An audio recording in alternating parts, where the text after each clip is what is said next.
Velkomin í Hampkastið. Í dag með okkur arkitektin Tom Woolley frá Írlandi. Tom Woolley, welcome. Nice to have you here. Thank you. It's been wonderful coming to Iceland. I've never been here before. Yeah. So you're an architect and you live in Ireland. And you are a specialist on sustainable housing, right? And building materials in particular. Exactly, yeah. So can you tell us just before we start a little bit about yourself? Okay, well, I studied architecture at Edinburgh University and I was already approaching architecture from a more radical point of view when I was a student because they were teaching us to build big, expensive concrete buildings, and I already didn't like that as a student, even though this was back in the 60s. And we started to do what we call community architecture work. So we went out into some of the poorer housing estates in Edinburgh and worked with local communities, and that led me into looking at architecture from a different perspective, from conventional to so I've been known throughout my career for adopting a different view of architecture, which sort of almost inevitably led me to thinking about the environmental impact of buildings. Right. You stumbled upon hemp on your journey. When was that? When did you start to think about hemp as a building material? Well, we were looking for alternative ways of building, and I joined an organisation called the Association of Environment Conscious Building, only to find that they weren't very environmental conscious, which is a bit disappointing. But they had a very good conference in London where a company had set up to import ecological building materials, mainly from Germany.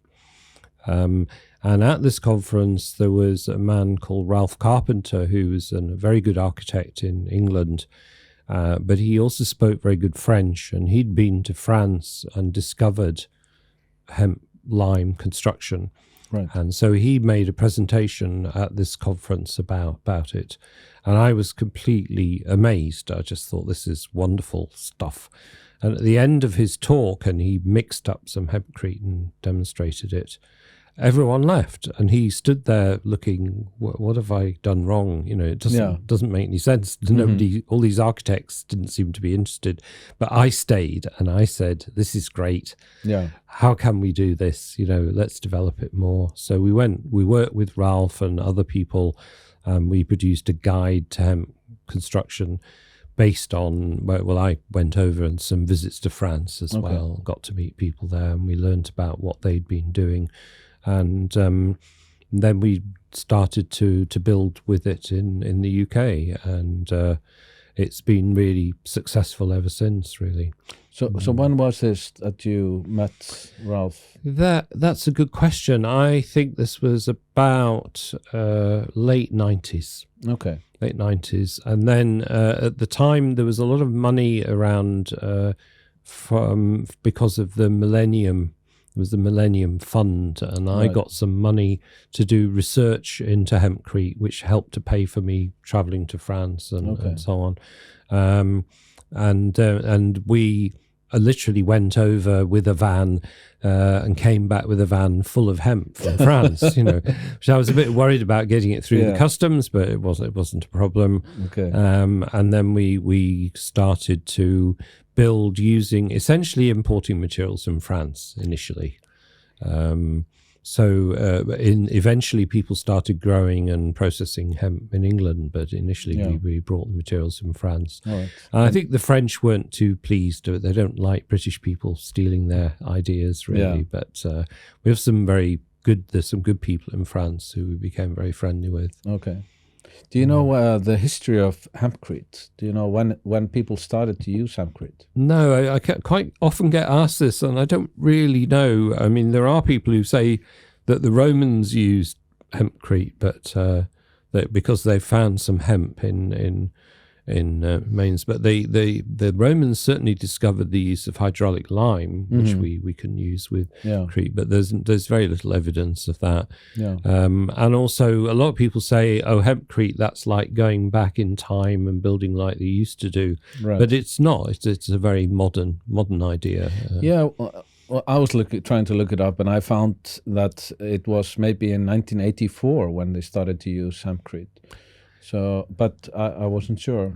Yeah, we went to visit a centre in France near the border with Germany, where they were teaching conservation of historical buildings, and they had developed hemp and lime as a way of restoring old buildings, probably in the late 80s, early 90s. Right. Yeah. So that seemed to be where the first thing began to happen.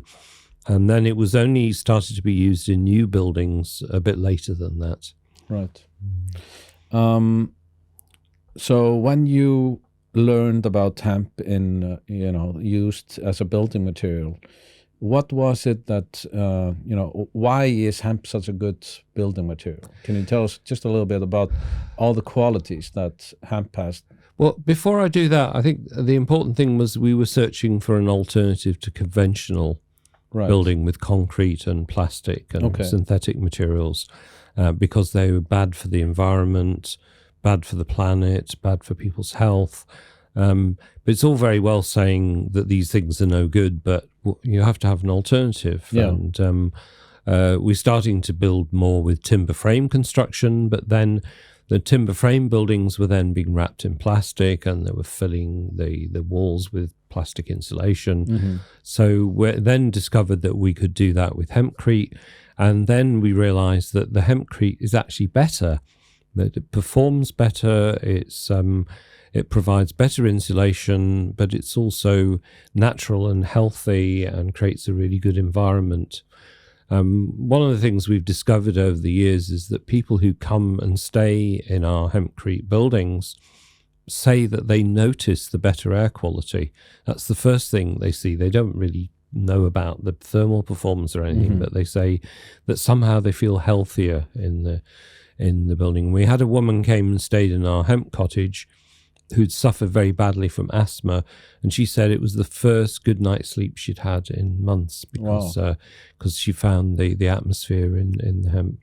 And so we realized that this is a material which does many things. It provides a way of building which is thermally efficient, it's relatively affordable, but it's also healthy, and that to me is one of the most important things. Yeah. And also it's hard to burn it. It can sustain fire and a lot of heat.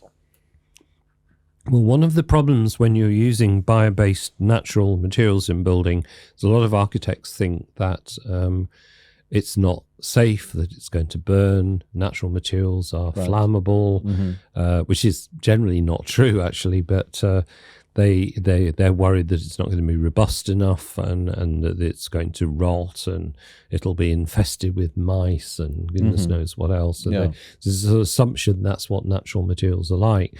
But when you build with hempcrete, you don't have those problems. The mice don't like it. They're not going to eat their way through it. You can't set fire to it. It's very, very robust. And it is very weather resistant as well. So it's quite remarkable, actually, in the sense that you've got something that is natural and people are suspicious of it, and yet it does a really good job. And we also are now claiming that it provides better building performance than conventional materials. Okay.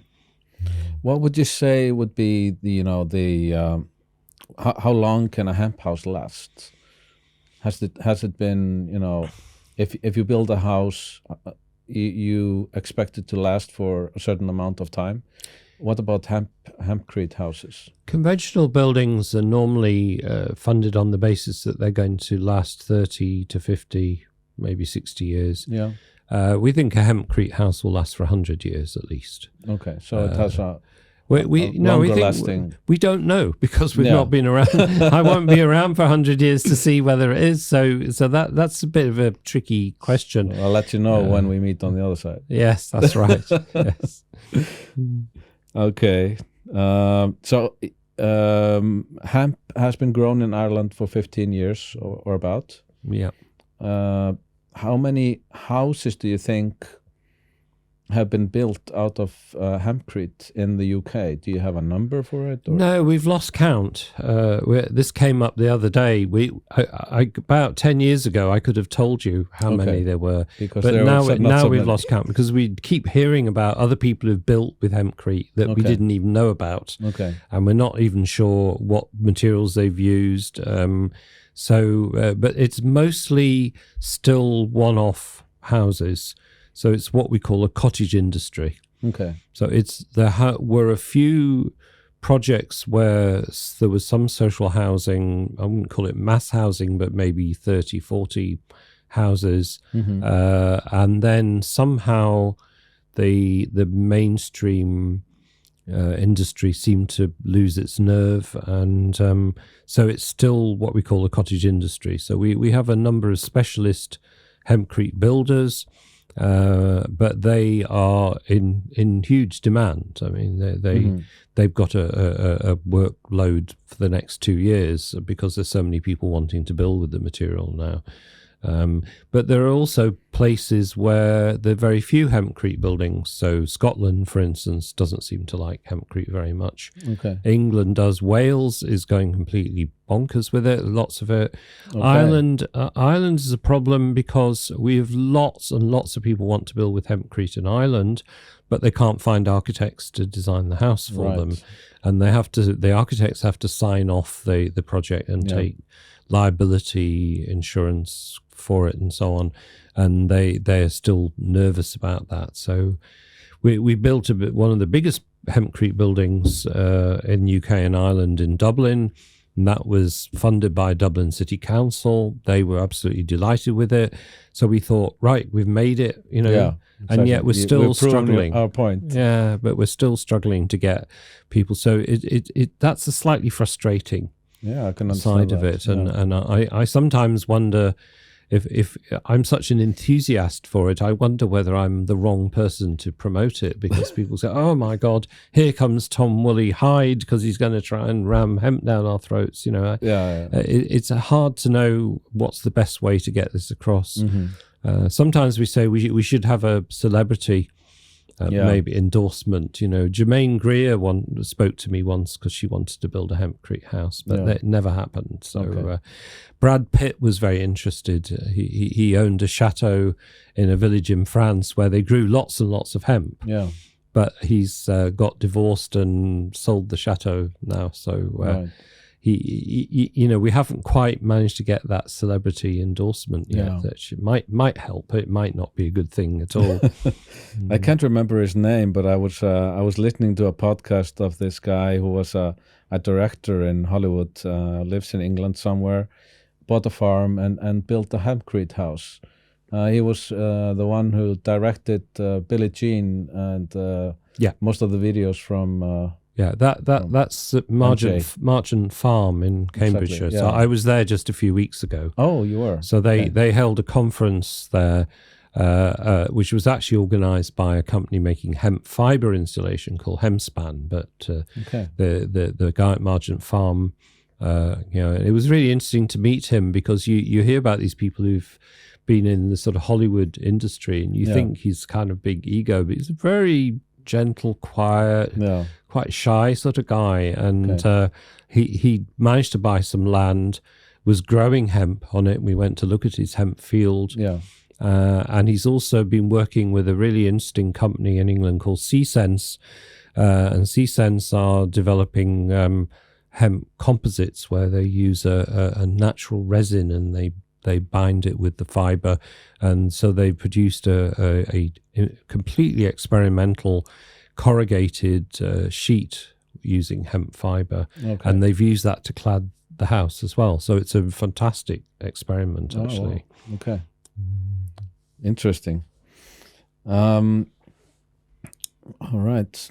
So there's one thing. So you had a seminar this weekend where you were teaching people about hempcrete, and they actually were able to make hempcrete. I was one of the lucky people who was there, and we can see here on the table one of the experiments we were doing there.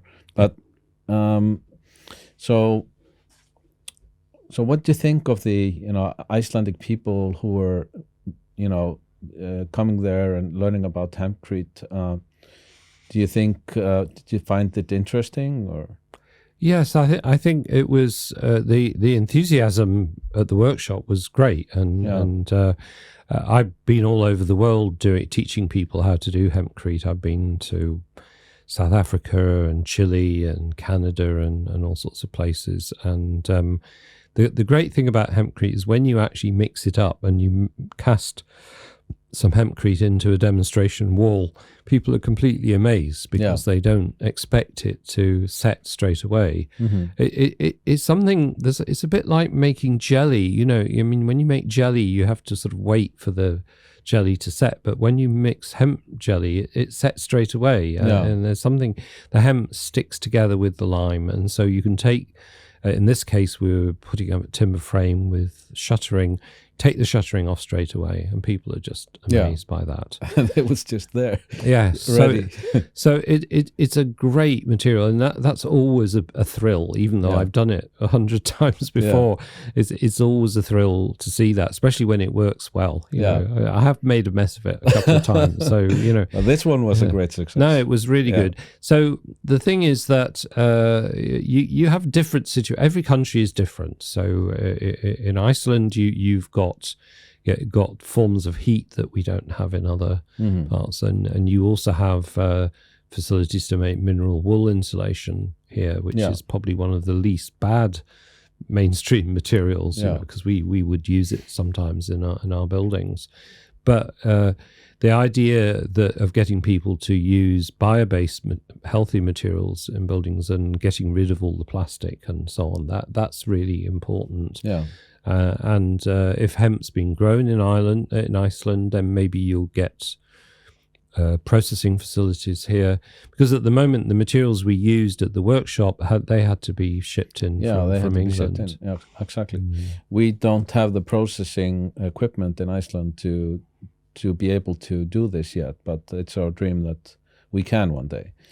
Well, I mean, in Ireland, we have many farmers growing hemp, and we still don't have proper processing facilities. And that's because it requires high-level investment.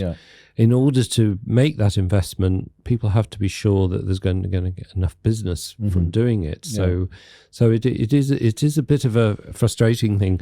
Fortunately, we work with a company in England called Harris and Spinks, who were growing hemp to produce the fiber, which they make mattresses and bedding from it. So they already had a use for the material. And so the shiv, the straw, the woody core of the plant, which we use for building with, that's a leftover material. So this is something you can use then. And in theory it's very cheap, though. Of course, as people realize what a great material it is, I worry all the time they're going to start putting the prices up because they realize that there's a demand for it. Well, we hope that the prices keep being low, so people are interested in using the material. But there was one thing you said on the seminar there, that if you don't heat or cool down the house, a hemp house, it maintains a certain temperature. We're pretty certain that a building which is built properly with hempcrete and is reasonably airtight will maintain a steady temperature of 14 degrees. So it will Celsius. Keep a 14 degrees temperature. Even if it's freezing outside? Or even if it's freezing outside and there's no heating. There's 40 degrees heat outside. So the conference that we had at Margent Farm the other day, Jeremy Blake is an architect who did a very early pioneering hempcrete building, which is a brewery warehouse for Adnams. And that must have been built 20 years ago now.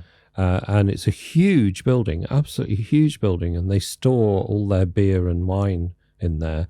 And he was able to say that over the 20 years, the temperature has stayed in that building at 14 degrees. And to be quite honest, it's not the best hempcrete building ever done. I mean, he admitted that himself because it was very early and we were still trying to work out how to do it. And yet it still works really well. So it's actually used by the food and wine and storage industry because of that, because in fact, the company had invested quite a considerable amount in a heating plant and a cooling plant for the building, neither of which they've had to use. So they've saved huge amounts of money. So they absolutely use nothing to either cool it or heat it. No.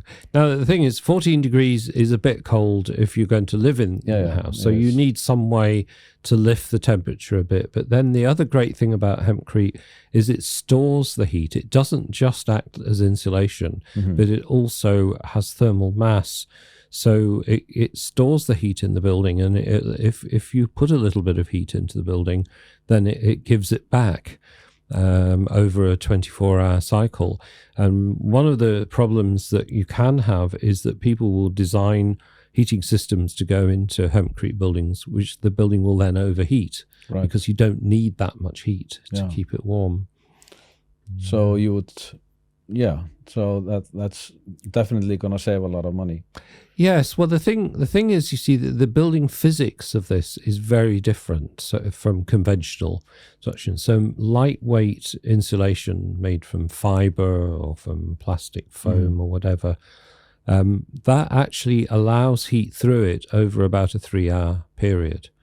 So even though it's supposedly got very good thermal performance, and what we call U value or an R value, it still loses heat. The hempcrete doesn't. The hempcrete keeps the heat, and so it's saving you a huge amount of money and creating much better conditions. It kind of stores the heat, and then when the heat is needed, it lets it out again. Yes, it's a very dynamic material, and to be quite honest, there's still need for more researchers and scientists to go into this and understand how it's been done. I mean, I just hardly a week goes by without me getting an email. I got one this week from a student at Dublin University of Technology doing his thesis about hempcrete, wants to find out about it, and he didn't really understand what it was, and so I'm trying to persuade him to do some useful research, not just do the same stuff that's already been done. Of course, So there are some questions left unanswered about how this material works, but yes, it's not so much. I mean, when you're an architect like I am, not a physics, I mean, I had to take my physics exams twice to get into university. So I don't pretend to be a scientist. And so I work on the basis that I know that it works because I've done it so often now. So, but I still have that inquiring thing that I would really like someone to just explain to me a little bit more about quite why it does what it does in the way. Now, there has been a few people who've done scientific work on it, but not enough. So there's still scope out there for young researchers to really try and get to grips with this material and understand how it works. We work very closely with a wonderful building physicist stroke architect at Cardiff University called Esra Latif, and he's done his PhD was about the hygroscopic abilities of hempcrete, so how it handles moisture and so on, and he's doing some monitoring. We've just done some monitoring with a professor at University of Ulster, where he's measured the humidity in our hemp cottage over a year. So we're starting to get more data, but we could do with more, actually. Yeah. What would be your perfect house? What material would you use in if you had all the choosing of all the materials in the world? What would you use in your perfect house? And how would it be? A round house or a square house, or how would it be? Well, I think it doesn't really matter what shape the building is, because hempcrete can be used in so many different ways, and you can cast it. You can make you can spray it, you can make blocks with it, you can make prefabricated panels with it. There's all sorts of different things you can do. But the other thing which I'm working on now is trying to find a way of even reducing the embodied energy even lower by using a clay powder instead of lime. So we're using lime, which is, it's not as bad for the environment as cement, but it still has to be quarried and it still has to be heated and produced. Whereas we can get kaolin powder, and we're starting to do experiments with that. So the next project I want to do is going to be a hemp clay house, not a hemp lime house. So, but you have to be very careful who you tell about this, because I don't want. We have some wonderful people in the lime world. I don't want them to get too upset that I'm running off doing something else, because for the time being, if you said I want you to do a hempcrete house next week, that we would still use lime, but we're experimenting with other things now. The other thing I would love to do is to build a hemp house with bamboo rather than with timber, because timber is a valuable resource, whereas bamboo competes with hemp for being the fastest growing material on the planet. So if we could use bamboo, obviously it doesn't grow very well in Iceland or in Ireland, but it actually would be wonderful to do a project with bamboo and hempcrete. Sounds really good. So we could talk about this for months probably, but I think we kind of covered at least my questions. Is there anything you would like to add?